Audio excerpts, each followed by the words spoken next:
Did you know an entire lake once exhaled and killed nearly 2,000 people overnight? On August 21st, 1986, Lake Nyos in Cameroon sat still beneath the night sky. No storm, no earthquake, no warning of any kind. Deep below the surface, the lake had been quietly absorbing carbon dioxide from volcanic rock for years. That night, something shifted. The pressure broke, and the lake released it all at once. A massive, invisible cloud of carbon dioxide poured out and rolled downhill like a slow, silent flood. It hugged the valleys.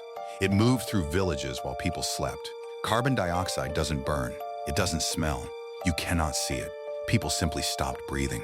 When survivors woke the next morning, they found their neighbors exactly as they had been, sitting at tables, lying in bed, livestock dead in open fields with no marks on them, no fire, no blood, no sign of struggle, just stillness. The disaster looked like absolutely nothing. That's what made it so deeply wrong. 1,700 people gone before sunrise, and the air had already cleared by morning.